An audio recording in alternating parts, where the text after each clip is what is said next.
Since the beginning of time, a parent disappears or can't be with their child and another parent steps in. It's about as natural as anything. I was at work and I got a call from Belle saying that we were gonna go pick up a little boy the next day, and he was ours. I left work, like going and getting ready to go meet our son. We went and did 9 months of preparation that night and then went and picked him up the next morning. And having had 2 biological children already, it was exactly the same when we met him. He was just ours. It's a pretty incredible experience to watch these little kids. Some came as brand new babies straight out of the hospital, and watching them go through elementary school and enter into high school and launch out into the world. It really is a gift. I grew up in the foster care system for 14 years. I was taken from my mom when I was 4 years old due to her being unable to care for the needs of myself and my 3 brothers. The staff here were always amazing to me. I still talk to 2 of the members, 3 of the members today. Years later, we still have a connection. And I think what was important about their connection was that they didn't make you feel like another child in the system. They came and they treated you like you were a normal kid and tried to make you feel as comfortable as possible here. Had it not been for the staff here at TLC instilling in me the principle to always be doing something with your life, always push yourself to make yourself better. I'm Jim Galster, Executive Director of TLC Child and Family Services. We started Journey in the late 80s, and primarily to give them better opportunities for the special ed needs than they could get in the regular classrooms at school. The non-public school associated with TLC is called Journey. Most of the people, they don't know your past, and they won't judge you by your past. Like, you're not going to get in trouble for what you did a long time ago.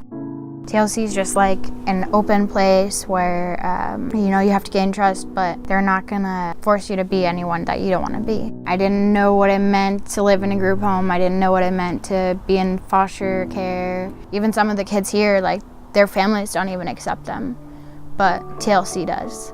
Transitional housing program was really set up as an opportunity for foster youth who typically may not have family supports or other natural supports as they're making that transition from childhood to adulthood. Many of us are fortunate to have had those supports, and typically foster youth don't. So transitional housing has stepped in to say, we're going to help find you some safe, affordable housing, and then we're going to help you develop some skills to help really manage what it's like to becoming an adult. It's just a holistic way of looking at life and learning how to be an adult without having to fall so hard.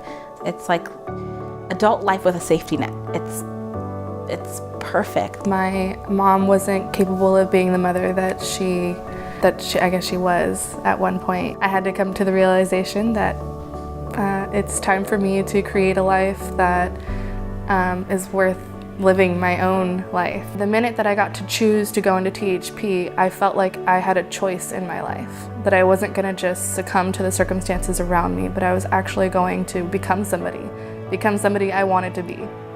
I've been thinking about, like how thankful I am that THP has been there for me since day one, since the very first day that I came here, and that I had the option to even be in THP. We're pretty proud of the work that we're doing, and we obviously provide a continuum of care of services for youth and families in our community. But I think it's important for the community to know that the work's not done. There's lots more that we could be doing. There's many more needs. There's still children that need families. There's these young adults that need housing and homes. I have a 4-year-old son.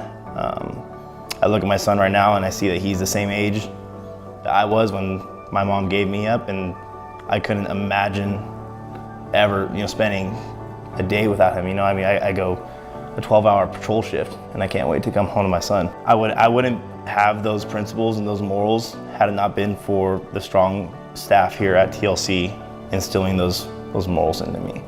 We know that kids need a home. They need parents. They need to be able to feel loved and have a landing place as they launch in through their lives. And the families that come to us that want to be parents, that's a really big part of your life and your identity. And there's a variety of reasons why that may not happen biologically. So the fact that we can put those two together is beautiful. I didn't know that my family was incomplete, but when this idea came, suddenly it was all that I could think about, and I knew that we had more children that were going to come in this way. People plan to have kids. They're always waiting for the right time. When are we going to have kids? You know, maybe when this happens or this happens. And then oftentimes you just find yourself we're expecting, right?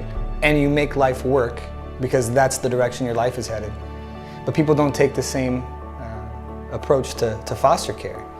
But if you had a good heart and you thought it was a good idea and somebody placed a kid with you, you'd figure it out and you would do the best you could. And oftentimes the best you could is really very good. I say 2 are adopted, 2 are biological, and I forget which ones. Yeah, that's her thing.